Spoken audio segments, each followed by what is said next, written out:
patients to understand that like this is a rapidly evolving science, and Mhm. diagnostic musculoskeletal ultrasound really is the next generation. And if you are not embracing it, you are going to be left behind, period. So, as far as what ultrasound does clinically, patients like it when you come in, you do your history, you get to know them, you do your physical exam, and then you bring in the ultrasound. It's an extension of your physical exam. And it actually builds trust with the patients. An advanced MSK Ultrasound Center podcast, from probe to practice. Hosted by Ryan Martin and Colin Rigney. Produced by Jason Kitza at NGG, needgraders.com. And we're live with Ryan Martin and Dr. Greg Zakas. Gentlemen, thanks for doing this. Greg, thanks for calling us all together and getting this thing started. The relationship. How far back did we go? When did we all meet, guys? It was probably in was it 2018 or 2019? Thank you guys, first of all, for having me. I appreciate this. I think this is going to be a lot of fun. I think it was 2019, right? Because it was definitely before COVID, because I know we Yeah, got kind of shut down and parted ways for a little bit because of COVID.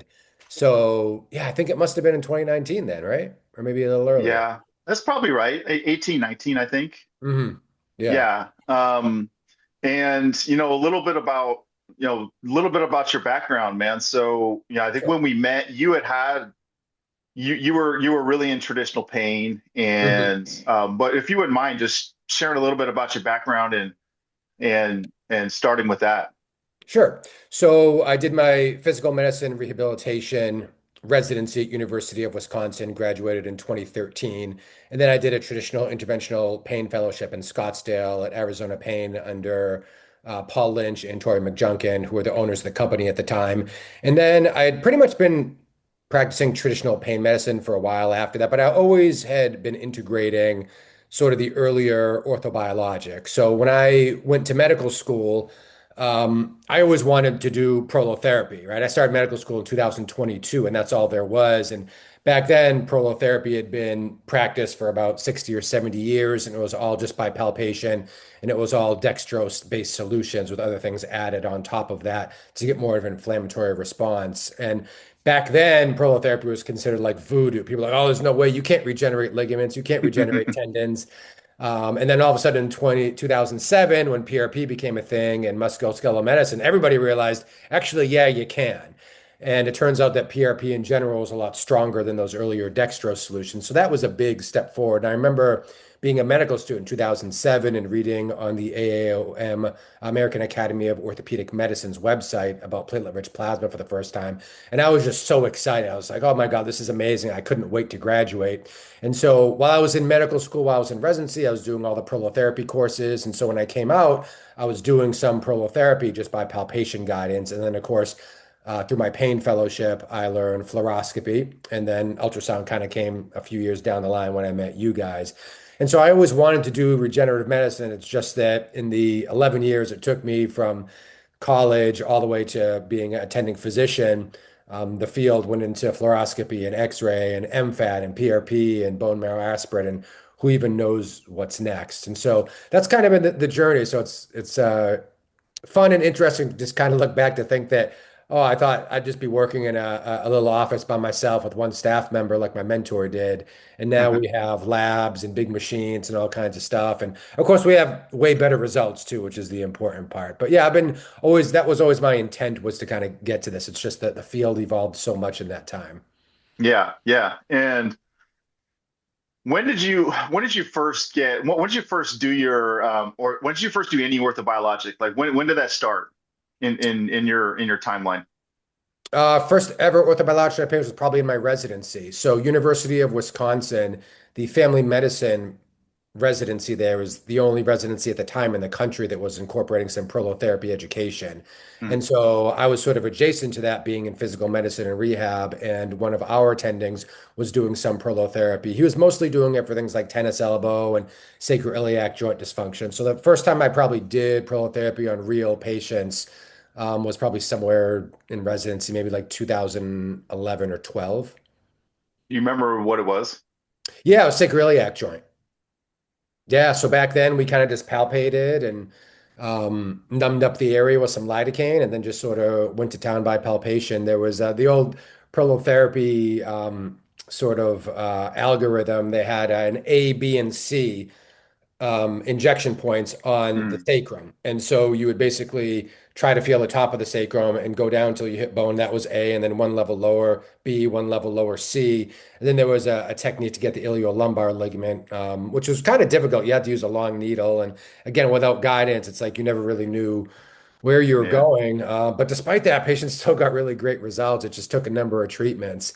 So yeah, probably during residency, I probably did some tennis elbows and sacroiliac joints. That was probably about it back then. And I remember you talking about doing some missions at some point. Yeah. When was that? When did that come in? Yeah, so I basically, I started probably did my first PRP injection in 2016, working in a pain clinic, and it was really very rudimentary PRP, and it was probably lousy PRP. Like looking back now, I can see why the results were sort of so-so. But in 2018, I went and did a mission with AAOM in Lima, Peru, for a week doing prolotherapy by palpation, and that was really when those skills kind of got upgraded. And then the year after that, I did a mission trip with them in Guadalajara, Mexico. And that was really my first taste of a lot of the high dose PRP. We were manually processing the PRP and bone marrow and fat on our own. And yeah, that particular one, Guadalajara, I mean, we treated, hundreds of patients during that week. It was insane. Most of it was with ultrasound, and then we had a couple advanced cases that we did with fluoroscopy as well. Very cool. And Ryan, feel free to jump in whenever. I just had just Yeah, those questions to no, start off with. no, absolutely. So while we were getting the intro kicked off, yeah, needless to say, one of the kids ran in here and wanted to play with the lighting. And um, so I missed a couple of the first things. Intro, I think, did we kind of like hammer out like, hey, this is who we are? Did we talk a little bit about our history yet? No, Ryan and I, you and I haven't introduced ourselves yet. Okay. Well, how about I start real quick? Ryan Martin, physical therapist by education, RMSK certified. So, teaching a lot of MSK ultrasound. And Colin and I have known each other for a long, long time. Actually, Dr. Zakas and us, we actually go way back. And our stories are legendary in some circles. Well, basically just our circle. But yeah, that's me. But I'm gonna have a ton of questions for Dr. Zakas for sure. Sure. Yeah, yeah, yeah. And I'm Colin Rigney, physical therapist by trade as well, educator, um, entrepreneur, and Ryan and I have started this program um, almost 10 years ago, but we really, really now have gotten dialed in as serious about organization building over the past couple of years, going on 3 years now. And so it was kind of through these pathways that we met Dr. Zakas, and this was we decided it was around 2018, 19, and that's about right, I think, Greg, when we all met. Mhm. Um, and so it'd be cool to get into a few stories that we had in some of those settings, as well as I think that you have a lot to share. Your story is going to resonate with a lot of physicians right now who are going through Mhm. some of the same things, maybe don't know where to start.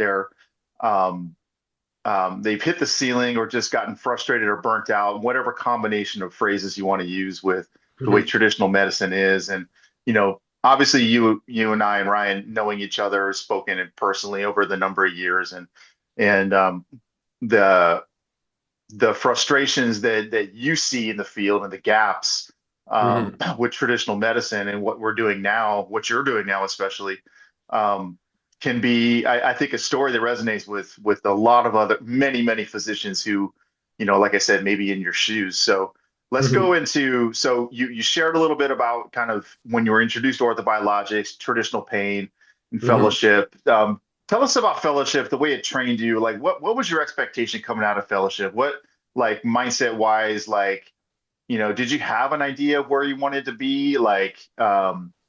like what that looked like at all?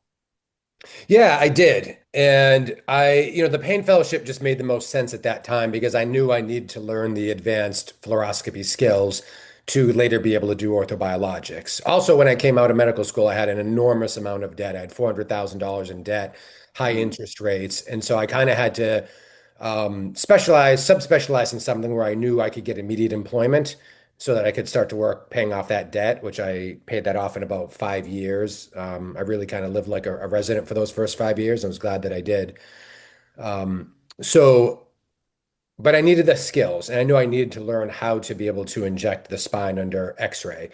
And that was definitely worthwhile. It was, another year of sacrifice and another year of getting paid like a resident. But mhm. Paul and Tori, my instructors, I'm still friends with both of them to this day, are great guys and great teachers. They're both very big names in the pain field. Tori McChucken has moved on to some greener pastures as well. But basically, I went into pain to learn the skills, learn how to inject the spine properly. And it was a great fellowship at a private practice. It was very busy. So most academic fellowships in pain at that time, the resident or the fellows were getting less than 1,000 spine injections independently in the whole year. And I was up to double that within 6 months. So by the time I was 6 months into my fellowship, I was pretty much independent with everything. And, I worked for a little while with Paul and Tori after that until their business had a contraction. And I was relatively happy doing that. And they were open-minded to me introducing the orthobiologics of the time. But then after I left that practice, I went to other pain practices and I got a very different feel. Paul and Tori were always about getting people off of opioids. Their heart was always in the right place. And most of the other pain clinics that I went to, unfortunately, I never felt the same. I felt that there was a lot of opioids first and procedures second. At best, there was not always an attempt to get people off of opioids, which is one of the things that I enjoyed doing the most. And yeah, opioids, and I'm going to make a bunch of videos about this in the future once I'm done with my knee series. But opioids have destroyed large parts of this country. And pain doctors, in my opinion, and some primary care doctors have had a lot to do with that because um, prescribing opioids is a recurring revenue model for a lot of pain Mhm. practices. It's recurring revenue. Yeah. It's an $80 visit, whatever it is, they can get a PA or an NP to do that, and the patient keeps coming back again and again and again. And I never wanted to practice medicine that way. I don't think that's a good way to practice medicine, and I think the evidence is on my side. There's only ever been one really large study of opioid for treating chronic pain that I know of, and that was a VA study that compared chronic opioids versus Tylenol and Advil. And so they studied a number of veterans, and at the end of the study, the VA came to the conclusion, and this was back in the maybe it was like in the late 2010s. VA came to the conclusion that there was no decreases in pain or increases in function in people prescribed opioids versus Tylenol and ibuprofen. And that's why the VA stopped prescribing opioids before COVID, years before then. And they still don't prescribe them now for chronic pain because the only research that's ever been done in the field says it doesn't work. And it Mhm. has tons of side effects. More side effects are even coming out now. And so, um, yeah, I wanted to obviously get out of that model. It was never the model I wanted to be in, but I had to do that for a while I was building up some skills, paying off debt, and kind of getting myself established. Mhm. Yeah. And so when you during that 5 year run, what were so a- as what was the point for you that you knew traditional pain was broken, or did you have that moment? Yeah, no, I definitely did. It was after I left Arizona Pain, Paul and Tori's practice. 'Cause like I said, they were great guys. They always taught me like we are trying to get patients off of opioids. Patients come to us on them. Mhm. We're trying to get them off. And we can't always get everybody off. And I understand that. And I do agree with that. But I would say it was after I left that, I had a succession of different jobs that I wasn't particularly happy with because it was just all about, prescribe them opioids and inject them up. And I saw very little motivation from the patients to get off of opioids. And that's understandable because they're afraid and they're in pain. This is the only thing that gives them some relief. And so, who wouldn't be afraid if that's the only thing that gets you by in life? And now you have this doctor Yeah. saying, "Hey, I want to try to get you off of this stuff." And so that's when I realized it was broken because opioids are so addictive they are just so addictive. And I really felt for the patients, but I also saw that, okay, like I can't intervene and help here because what happened to this patient before they got to me create an environment now where the person is addicted and dependent. And very, very few people, once they're on that, it's a long discussion to try and even convince somebody that that's a thing that they should do. And when you're seeing 40 patients a day, Yeah. sometimes 50 patients a day, like I was doing, it's impossible to have those conversations. Yeah, and that's a whole different discussion on insurance-based practice versus, Mhm. concierge models or cash pay models is we talk to a lot of docs that go from that traditional insurance to the cash pay model and they say, I have more freedom with my patients, I have more time Mhm. with my patients, I'm not Yeah, yeah. overwhelmed. And so, yeah, that's probably a whole nother topic right there. But Mhm. seeing you transition from that insurance model to more of a concierge pain, like a regenerative med practice, Mhm. what would you say was probably the biggest key for your like success? Like what when you were going through there and you're like, I have to get out of insurance or I have to do like where was it that you said this needs to change for me? Yeah. Yeah, good question. So it was probably in 2016. That was after I left Paul and Tori's practice, and I kind of got my flavor of a bunch of different types of pain models in the Valley, the Phoenix Valley at the time.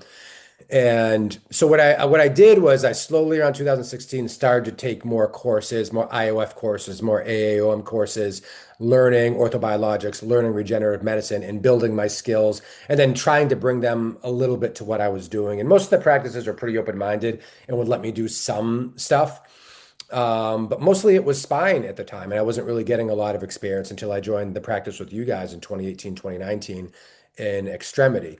But so I was building, doing the courses. If you look at my CV, you'll see, for over a decade now, it was just like I wasn't going to pain courses. I was going to orthobiologics courses Mhm. multiple times a year. I was getting, all the IOF courses done.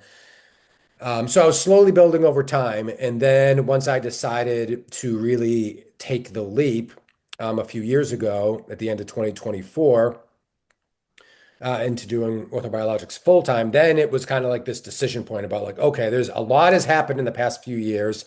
And I had a great background and basis for my skills, but there was a lot of things that had changed. There was a lot of advanced ultrasound techniques. There was intraosseous techniques. A lot of these things I had to learn. And so that was when I realized, okay, I actually am going to have to sacrifice and do a 6-month mini fellowship to be able to get to where I want to be. And then, that was when I reached back out to you guys. I was like, okay, I got to take my ultrasound game to the next level here. And so there was many, many steps along the way, but it involved just kind of like, okay, what's the ultimate goal? And then I had to set up sacrifices ahead of that to be able to get to where I am now. Yeah. So something you noted was like you went to these conferences, you took Mhm. courses, and I'm not trying to throw out a bunch of plugs for a bunch of different people, but I think it'd be good for doctors that are trying to get into the position that you're in Mhm. to know like, hey, what were the resources that you found the most valuable Mhm. to get you to where you're at? So what Sure. conferences did you feel were the best? What education systems were the best for you? Great questions. Great questions. Yeah. So there's a few different ones. So the Interventional Orthopedics Foundation, IOF, which is a nonprofit, they have some of the best courses, usually day-long courses there for ultrasound and fluoro-guided injection. So their courses are great. I do think though that a physician needs to really make sure that they have the baseline skills before they go there. I've definitely been at some of those courses where I felt like some of the other docs, I was like, oh, they don't have the requisite skills to get here. And usually their deficiency was in ultrasound, but sometimes it was in fluoro as well. AAOM has excellent courses as well. I highly recommend their international mission trips. They had to take a break for them for a little while because of COVID, but now they're back. I think there's one later this year in Puerto Vallarta, and I was involved with AOM before, and now I'm getting back involved with them again. And my hope is that hopefully in another year, the next time I do one of these mission trips, I'm going to be one of the instructors. And that's my goal as far as that goes. So I Yeah. can't recommend AOM enough. Toby was also a good conference to go to. Now this year, and I think for the next few years, they're teaming up with IOF as far as the national conference goes. But again, people have to have the foundational skills before they do a lot of these things. And so the ultrasound skills are unbelievably important. So your guys' program at AMSKU, that was foundational for me too, because I never would have been able to get to where I am. I couldn't have even qualified for my fellowship unless I had that excellent basis of diagnostic ultrasound skills. And so I would say that probably your guys' program, IOF, AOM, are probably like the three most important things in my career getting me to where I am now. Yeah. And obviously we appreciate you, choosing us. I know we had a history together. Yeah. And so you kind of knew how we taught and all that kind of Yeah. stuff. So we definitely appreciate you coming on board with us. Do you feel that after you were done with us and then you went to your fellowship out there, do you feel that you were prepared enough to get you going? Absolutely, yeah, more than prepared. I think I impressed a lot of people with the skills that I did have because I had to learn. I had a condensed period of time to work with you guys, at least in person, and so it was kind of like, okay, let's go and let's do this. But yeah, absolutely, and the skills have only progressed since then. And I had some skills before working with you guys, obviously, but in regenerative orthopedics and orthobiologics, diagnostic ultrasound is unbelievably important. And what you see out there now, and you guys know this too, like there's a lot of people that can do an injection under ultrasound guidance. That's actually the easy part, is the injection. Most of these docs, especially if they're doing fluoro, within a couple months, they can learn to get the needle there, somehow, to the structure they want to be in. But just like Yeah. a video I made this past week, like sometimes you find some things on ultrasound, you find some small rotator cuff tears or other things like that, and you really want to get that orthobiologic right to the site of the tear. And if you can't diagnose it, you can't inject it. Yeah.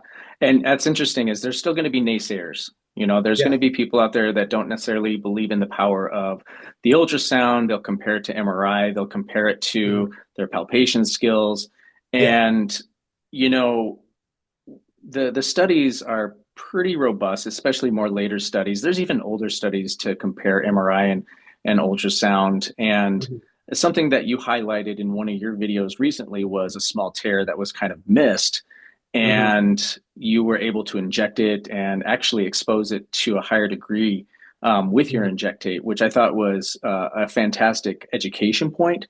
Mhm. But we're always going to run into people that are non-believers, Yeah. and I just, what is, without going into the weeds here, what is your take Mhm. on, some of these older philosophical or older literature? What is your take on how would you explain that to some of the people that are trying to get to where you're at? Like, Mhm. what's the rationale? Why would you use ultrasound? Well, there's a bunch of different reasons. Number one, it is proven, and on that particular video that you're talking about, I responded with three large studies that show that diagnostic ultrasound in expert hands, of course, you have to be trained, and that's where you guys come in. But in expert hands, it is just as specific and sensitive at finding rotator cuff tears as MRI. So that's an important thing for people who, and some people might just not know that. If you're an orthopedic surgeon, you're a conventional practice and you've been doing the same thing for 20 or 30 years. I mean, look, we're all, none of us are young men anymore. It gets a little bit tougher to change as we get older and we all kind of get dug in our positions. And I'm never going to make pretend I've never been like that. And I certainly wouldn't say I'll never be like that again. And so I do have sympathy for that. But I think it's important for doctors and patients to understand that like this is a rapidly evolving science. And Mhm. diagnostic musculoskeletal ultrasound really is the next generation. And if you are not embracing it, you are going to be left behind, period. So, as far as what ultrasound does clinically, patients like it when you come in, you do your history, you get to know them, you do your physical exam, and then you bring in the ultrasound. It's an extension of your physical exam. And it actually builds trust with the patients too, because you're taking extra time with them, right? A diagnostic scan can take, 5, 10, 15 minutes, depending on the body part and what you're looking for. And sometimes when you're looking for subtle things, it can take a little bit longer. And so it builds trust with your patient where right then and there you can say to them, that's it right there. There's a tear in your rotator cuff. This is consistent with your history. This is consistent with your physical. That's likely the cause of your pain. And then you can, take a picture and turn them around and, show them like right there. See that little thing right there? And even though it takes, as you know, thousands of reps of looking at these for us to be able to diagnose things, once we can usually kind of point and we can just say, see that little dark spot right there? Keep the language pretty simple so that people who aren't experts in this can understand. Like I said, that builds a lot of trust. The patient's like, oh, this doctor is getting to know me. They're spending more time with me, and they're showing me in real time what's going on with my body and why I'm in pain right now. And most other doctors, they get sent out for x-rays, they come back, the x-ray shows nothing. Now they go to physical therapy, 6 weeks. Now they go get an MRI, and this process just gets dragged out forever. And I don't like that. I don't want to be treated like that. And so the ultrasound gives you an on-the-spot diagnosis in a lot of cases. And if you still need x-rays or you need MRIs, you need other studies to supplement that afterwards, you can always do that. But the patient likes knowing what's wrong with them their first visit on the spot. So then they can say, Yeah. okay, they're interested in what's going on, but they're even more interested in how can you help me get better? Oh, 100%. Well, I'm going to let Colin ask a few questions, but I want to come back full circle because if anybody's listening to this, podcast or this webinar or, however, whatever platform they're listening to, they can tell that you have a lot of passion and a lot of energy for what you're doing. And Mhm. that comes off really crisp on video and how you're doing this. So I'm going to let Colin kind of take the reins for a little bit, but I want to go full circle and talk to you a little bit about how you got the idea to now, hey, I want to go on social media and explain this to people. Because Mhm. if people don't realize, you became an Instagram sensation, in a short amount of time, which we all have to be very impressed with that. So I want to get back to that here in a little bit, but I want to see if Colin has anything for you. Yeah. Well, I mean, I think, and I have my, I already have some thoughts going into this, but I want to hear it from you. So you explained it very well, like all the hard skill stuff, like learning how to, do the injection, like obviously the diagnostics is a little bit more of a complex piece. It's like knowing how to operate Google Maps. Like if I don't shop at the Sprouts like next to my house, what if they're closed? I need to know where the next one is 2 blocks away. It's like knowing how to Mhm. drive the probe that way in terms of anatomy speak. Mhm. And then explain it to the patients in a way that makes sense to them. It's like, so the soft skill involved with doing all this, the point of care, generating trust, building trust, using the ultrasound as a communication tool as much as it is a diagnostic tool. Mhm. And you're encouraging them to become an active participant in the process versus they're just like, instead of just sending them out to this, write a script, follow up in 2 weeks, whatever it is, right? Mhm. So for you, can you explain or can you elaborate on the journey of you taking on these skills and then um, remark on the growth of your soft skills, like in this cash pay setting now? Sure. Yeah, great questions. I would say that, well, first of all, just to back it up a little bit, before I joined you guys at AMSKU to really become an expert in diagnostic ultrasound, I had dabbled, but mostly my skills were in fluoro. And so I knew that if I wanted to get to that next level where I could treat conditions in the entire body with orthobiologics, I knew that I needed the advanced training. And that's why I came to you guys. Because I've been to weekend courses and a lot of these are great. And I know that you guys have some immersion courses too, which are fantastic. But I knew I was like, okay, if you want to get to the absolute top level of this, you will really want to make this happen. And I was coming out here to New Regeneration Orthopedics of Florida and joining really a team of physicians that are at the highest level of regenerative orthopedics in the Yep. world. And so when I looked at them, I thought, oh, like I really need to be an expert at this. And it needs to happen pretty quickly. And some of this stuff is going to take time, but I need to be at the same level that they're at. I need to be one of the best people in the world. And that's why I came to your guys' program first and help me get to that level. So as far as the progression goes, I was doing all the pain for a while. I was doing some extremity stuff, dabbling in orthobiologics for, almost 10 years. And then I made the decision to become an expert. So I worked with you guys first and then left Arizona, came out here, did that 6 month fellowship where I really got up to speed with the techniques, the advanced techniques that I'm doing right now. And that's still growing too. I mean, there's always new stuff where like just Yeah. literally me and Dr. Lieber yesterday were talking about, injecting the vertebral end plates in the spine. And so that's something that I'm hoping to bring on before the year is over. So there's always new stuff, which is really cool about this. And as long as you have your core skills there, you can kind of go out and learn as you go. The soft skills of ultrasound, again, like you said, being able to communicate is extremely important. So I consider myself sort of an average communicator with patients, and some of that was just because I didn't often have a lot of time to communicate with patients because again, you're Hmm. seeing 30, 40, 50 patients a day. Learning diagnostic ultrasound and then parlaying those skills into joining a mostly cash regenerative practice, now I actually have the time. And so that was a skill set that during my fellowship, I was able to build out even more and be able to show patients on the screen exactly what's going on. And being able to actually, one of the interesting arts is being able to capture your pictures in the right moment or a couple second video of it so that you can show what's going on, especially in dynamic exams of the shoulder for impingement. I do a lot of dynamic for the elbow, like UCL tears. Like that's something where I like to show patients, like, oh, you can see that gap in there. And so it's interesting because the better you get at ultrasound and the more you do, the better you get at talking about it. The more you talk about it, the better you get at ultrasound. And so it just becomes a cycle that self-perpetuates. And then, the next thing you know, you're really good at this stuff. And it's fun, Yeah. and it's amazing, and the patients love it, and they're sending everybody to you.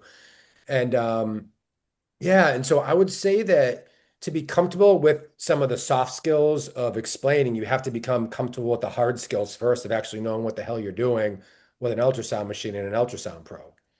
I like that. Yeah, that makes a lot of sense the way you explained it.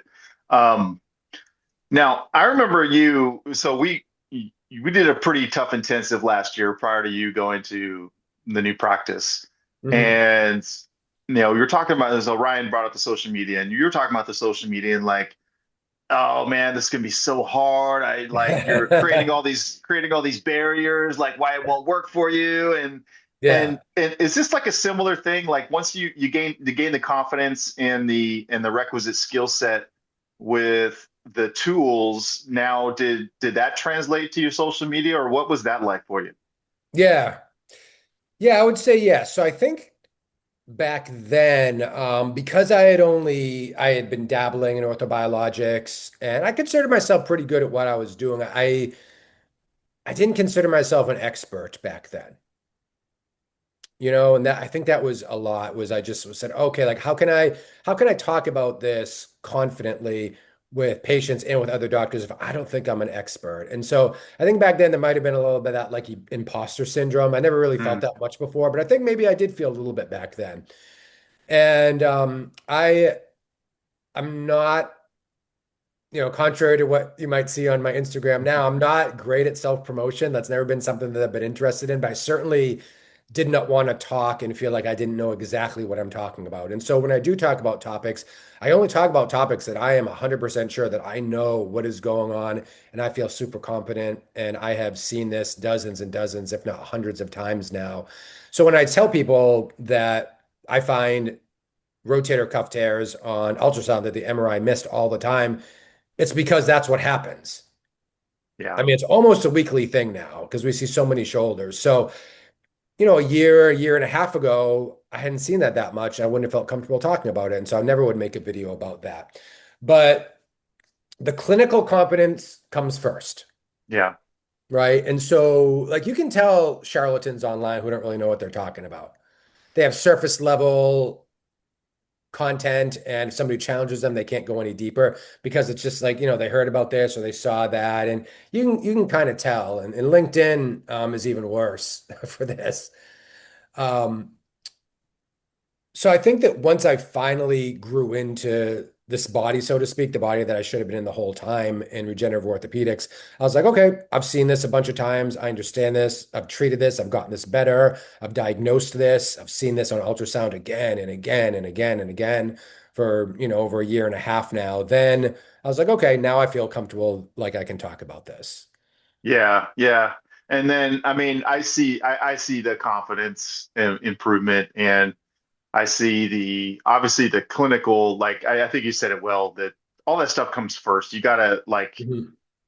that has to be the foundation that all this stuff is built on. But the mindset piece, I've also seen the shift there, and I think some of that has come from the confidence in the skill set. Would I be right to say that? Oh, 100%. Yeah, Yeah, yeah. 100%.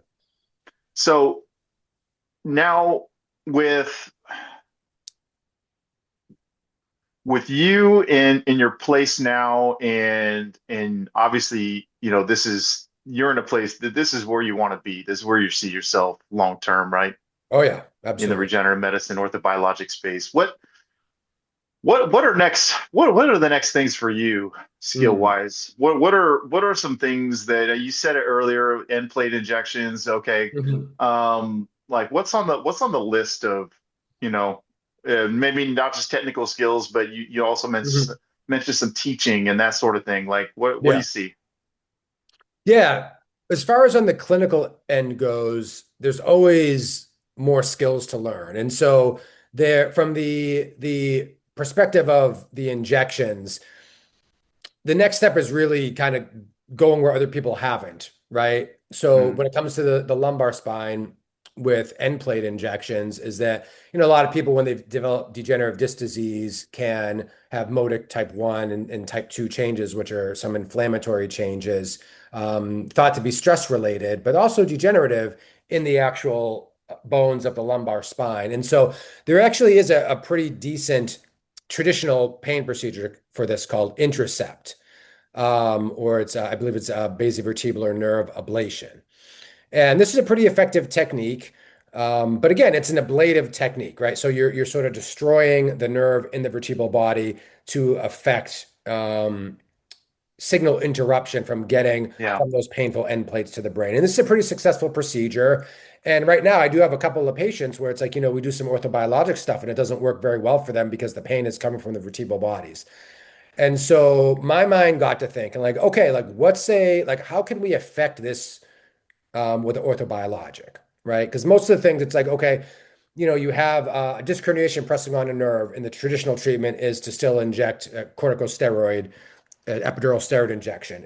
Our company, we do platelet lysate for that, which is the platelet growth factors from the platelets, right? So that's that. Other people used to do all kinds of things for discogenic pain. There was IDET for discogenic pain, and there's disc decompression. And now we inject a 20x high concentration platelet-rich plasma for discogenic pain with great results. Mm, So I think is new, in this case, it's like a new pain source was discovered, which is great. And I give the company a lot of credit for their invention of Intercept because they said, okay, I think the vertebral bodies themselves and the end plates are a pain generator in people with severe degenerative disc disease. And they're right.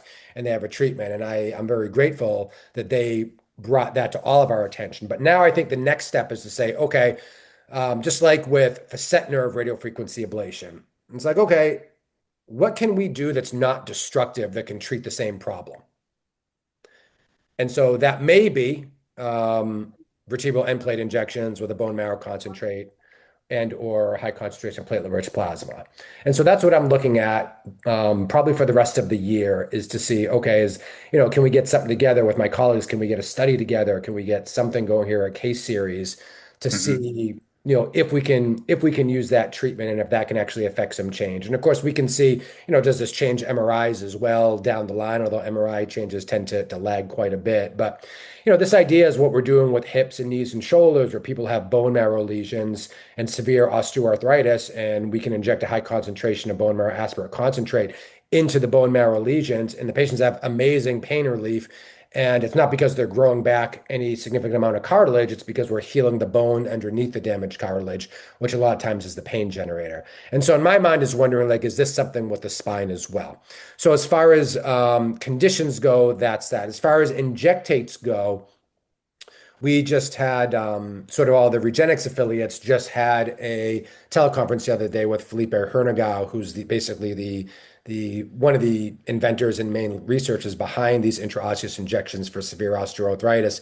And he was talking more about ankles and shoulders. And I've done a couple of shoulder osteoarthritises and had great results with this, but I haven't done any ankles yet. And so that's probably a next clinical step as well. And he was also did a study for shoulders for rotator cuff tears, where he was including an intraosseous injection as well for that. So basically, for a supraspinatus tear, we would inject under the greater trochanter where the supraspinatus attaches to kind of feed the bone as well with bone marrow-derived stem cells and other cells. And I've done one case like that already because it was a very large rotator cuff tear, and I'm going to be posting that video probably in the next few weeks on social media. In that case, I used a combination of bone marrow aspirate and MFAT in the actual tear itself, and then injected into the greater tuberosity with BMAC. And Yeah. that guy, 10 weeks later is like 85% better, and I'll be following up with her here pretty soon. So that's probably just as far as like where we're injecting. As far as what we're injecting, I'm still in the process of trying to figure out, okay, where are some cases where I can use MFAT a little bit more? It's easy to harvest. A lot of times it's a lot less painful than a bone marrow aspiration, although those aren't very painful either. But you get a different type of substance with that. You get different types of cells. You get basically a collagen matrix essentially with it. And so for Yeah. me, I've done quite a bit to fill in defects. I've done some MFAT for osteoarthritis cases. So I think that's where we're going as far as that goes, probably for the end of the year. I think in years beyond 5 or 10 years, what I'm hoping is at some point there's some sort of like FDA approved injectate, either a cellular or a growth factor that's like off the shelf, so we know the dose that will have a high potency in regenerating ligaments or tendons. But I did a search on this the other day of late stage trials. There's nothing there right now, so I think we're probably at least 5 to 10 years away from that. Yeah. Nice. Well, just real quick before my kids burn the house down. No, there's just a couple little follow-up and things going on here. So what I like getting out of these type of discussions, one, I always learn something from you. Mhm. But I want to make sure like whoever's listening to this is getting something very, very valuable. And I think so far through this commentary and this discussion, this has been nothing but clinical pearls and education pearls. And your Mhm. journey is it's unique, but it doesn't mean that other people can't follow that, that Mhm. layout, right? And so I guess the one thing that I would want to ask is if you had docs that were in your shoes 10 years ago, Mhm.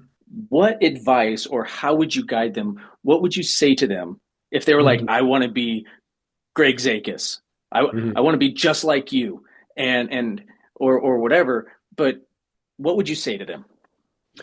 Yeah, that's a really great question. I think there's a couple of things. Number one, you want to go into a residency that will set you up for success. So, as you guys know, in orthobiologics, there are orthopedic surgeons, anesthesiologists, physical medicine and rehab, neurology, and FP sports medicine. Those are typically kind of the residencies where people end up going into this. I would say, really, if you're a medical student, trying to figure out, okay, what's going to get me there?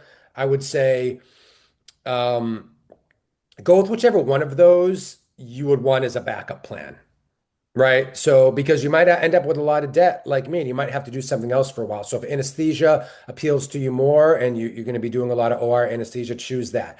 If inpatient rehabilitation and kind of a more general musculoskeletal practice, like that's probably better for PM&R. If you really love surgery and you're like, look, I want to have access to be absolutely everything in an OR, then you got to be an orthopedic surgeon. So, but I think you can get there with any of those residencies. I think what happens in your fellowship is the most important thing after that.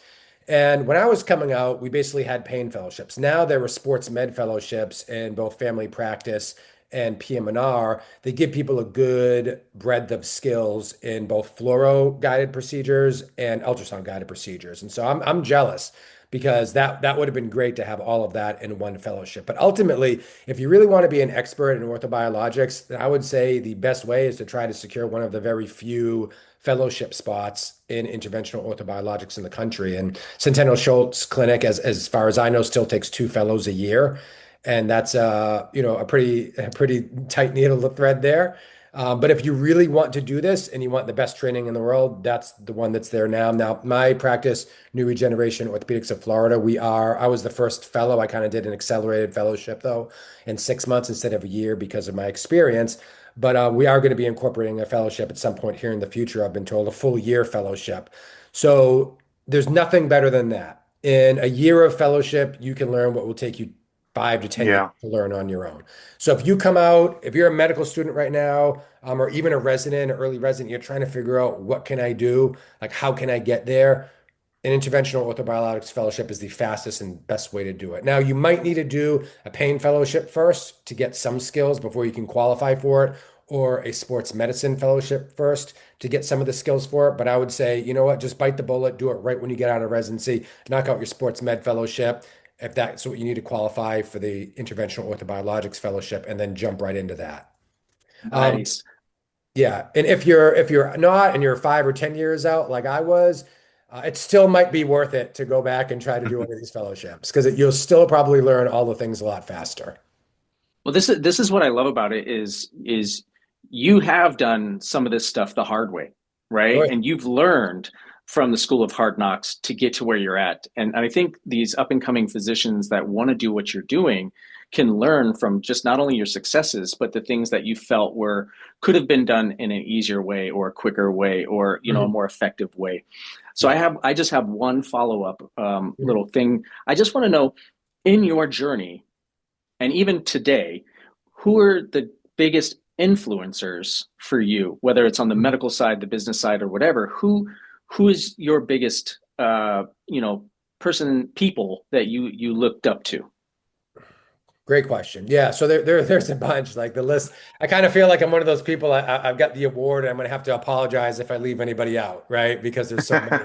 So I'm going to try and start in order here. So first one was his name was Dr. Charles Radbill. He was a DO. He was kind of my mentor. He actually treated me for my injury in college. That's how I got started in regenerative medicine. Was I hurt my neck, and he treated me Boston, Massachusetts area with prolotherapy on my neck, and that was kind of where I fell in love with this.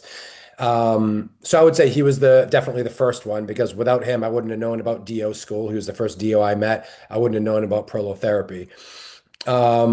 Fast forward, I would definitely say Paul Lynch and Tori McJunkin, my two fellowships from the old Arizona Pain, my fellowship instructors, and I'm still friends with both of them now. And they really were pioneers in the pain field and two great guys who were very different in personality, but both were really dedicated to doing pain the right way, and that was trying to get people off of opioids and use procedures and physical therapy and other things to get people off of the dangerous drugs. So definitely they got me a great start into my career as far as injection skills go. I would definitely say you guys as well, Colin and Ryan, you guys at your AMSKU. Um, I just feel like that was a launch pad into the diagnostic ultrasound and really becoming an expert and being able to be an orthobiologic expert and join this group of experts in the field. So I do want to thank you guys publicly because you seriously, both of you guys are amazing teachers, and I can't wait to teach for you guys someday. And yeah, so thank you. And you guys were part of that big circle of influence. And then I would say all the doctors that I've worked with in the fellowship and beyond at New Regeneration Orthopedics of Florida. This group was founded by Dr. James Lieber, and he is one of the most experienced and best doctors in the world at this. He can like literally just inject anything at any time on anybody. And he is one of the best guys with ultrasound I've ever seen as well. Um, and I also have trusted him to inject my back a couple of times, I will say too. So, we all trust each other. There's a video of me injecting Dr. Torrance. Dr. Torrance has been a great influence on me as well here and a great teacher. Yeah. Dr. Nadios Papas, he just injected my elbow and my shoulder a few weeks ago, and he's another guy that's been influential, a very good patient teacher. Also a stud with the ultrasound like everybody else here. And then Dr. Lisa Velastro was the fourth physician here before I came on as the fifth.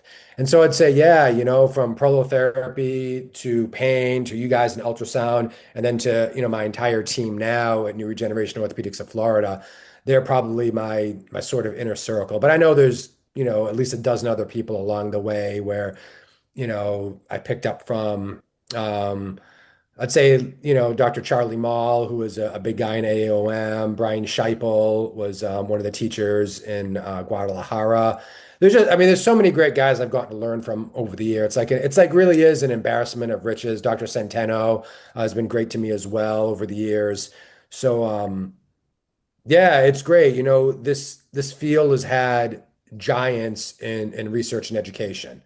And I think you Okay. guys are on your way to joining that sort of pantheon of the giants in the field. So it's an honor to know you guys, and maybe I'll become a giant in the field someday too. You're on your Well, I'll way. tell you what, you're well on your way. And just to give you a quick shout and a quick plug, I think everybody is listening to this needs to follow Dr. Gregory Zakas, needs to follow your Instagram. It is hot information. It's good. It's up to date. I want you to drop just what your tagline is for Instagram, and Sure. then after that, I'm just going to ask if doctors wanted to follow Hmm. three people, whether it's Instagram, LinkedIn, whatever, if they were going to follow three people, of course, you're involved. If they're going to follow three people outside of you, because they have to follow you, who would you follow? Great question. Wow. Okay. Um, so first of all, my Instagram name is RegenCellDoc, RegenCellDoc, RegenCellDoc. And we're going to Um, put that up there. We're going to have it like a all right, flag, sweet. like a Yeah, big yeah, I banner. love So that. I love everybody point up right now because that. we're gonna in edit, we're gonna say, all right, it's right here. Okay, and then Excellent. three people. I would definitely say following Chris Centeno would probably be number one right now on YouTube. So Dr. Centeno is now specializing in upper cervical instability, CCI, cranial cervical instability. He has a procedure called PICL, which he invented, which involves injections through the mouth to reach some of the ligaments that we can't reach from the back of the neck. And it really is a groundbreaking treatment.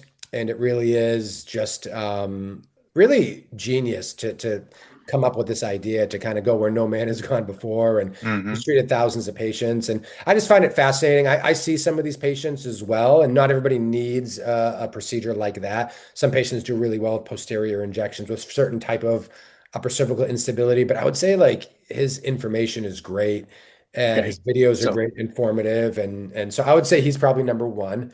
okay, so Chris Um, Centeno, number one. All yeah, right, number one. next. Number two and three. Let's see here. Who do I like to listen to? Um, Boy, that's a tough one, actually. That's Colin interesting. Rigney. I listened to Colin Rigney. Well, I would say both of your guys' stuff is really good. You guys obviously have kind of different styles, but no, everybody needs to follow Colin and needs to follow Ryan. Like that's definitely a given. Can you guys be two and three, or do we count you as one? No, No, no, no, we don't count we're because off the we're list. hosting Yeah, this. No, no, yeah, Oh, no, we're okay, off we're the not on list. the okay, so you're list. not clear. Yeah. Okay.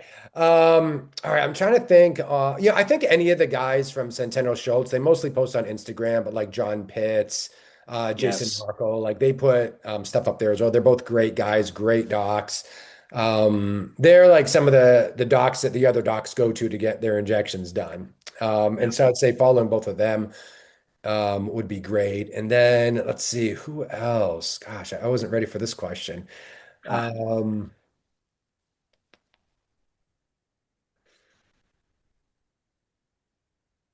Hmm. Yeah, that is a tough one. Maybe well, I maybe have an idea. I maybe a have an sip, idea. sip of water will help. So, in the cliff notes of this podcast, what we're going to do is we're going to put Dr. Zakas top three. So, we get to Mhm. let you think about it.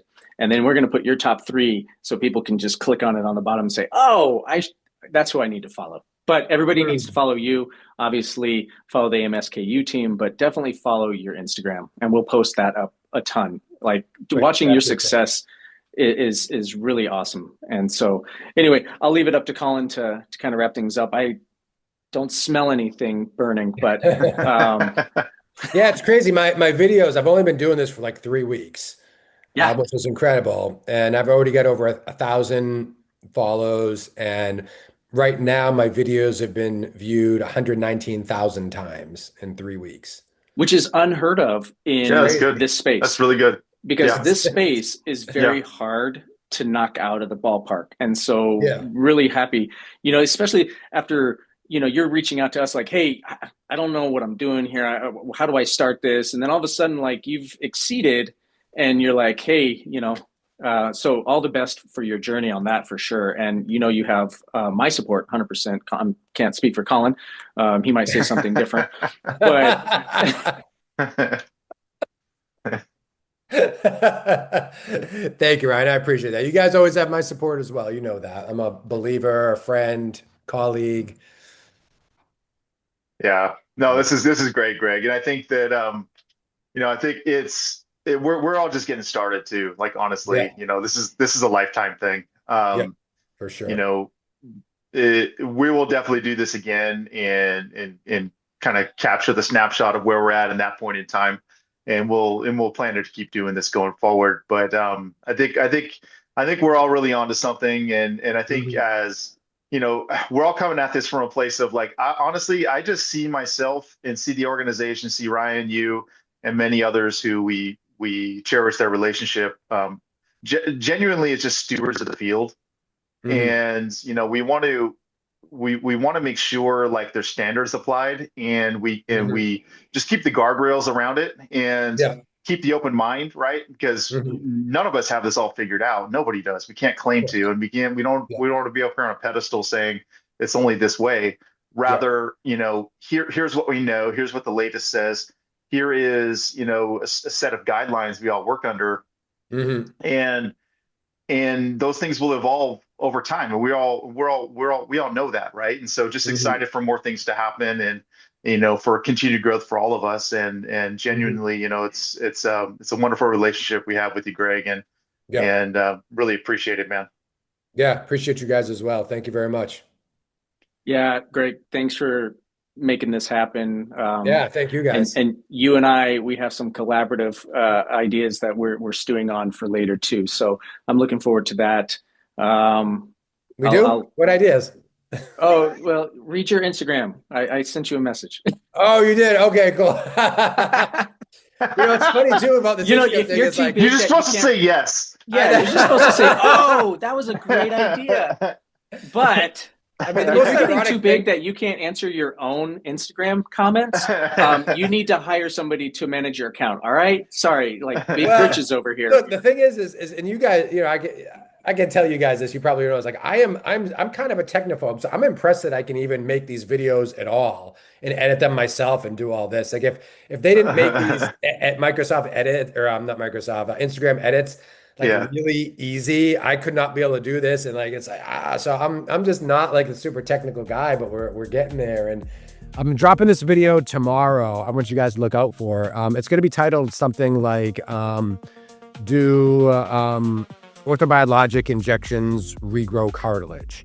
This might be my best. It might be my most successful video, but it might be my best one. I was working on that before I got on with you guys today, where I have some information, some cool pictures about that. So I'm excited about that video. But yeah, it's interesting. It's interesting just trying to get this technology down and using AI the way it should be used as a servant and not a master. Yeah. Yeah, I love it. Yeah. Well, hey, thank you so much for meeting us here. Colin, thanks for getting your Zoom set up for us so we could do this and actually get it so we can post it. So thank you, everybody. Absolutely. All right, guys. We'll talk soon. All right, guys. Thank you all so much. Have a great day. People say, I don't have time. You have time. Everybody has time. It's just how do you prioritize it? Don't forget what got you here. Like, this is just a tool. It's not replacing like your clinical skills and background. I know the grass is greener over there, but I just don't want to make the effort to climb over the fence. And diagnostic musculoskeletal ultrasound really is the next generation. And if you are not embracing it, you are going to be left behind, period. And it's an extension of your physical exam. An advanced MSK Ultrasound Center podcast. From probe to practice. Hosted by Ryan Martin and Colin Rigney. Produced by Jason Kitza at NGG, needgraders.com. If you have any questions about today's episode, or are curious to know more about AMSKU, visit amsku.com or check the links in the show notes.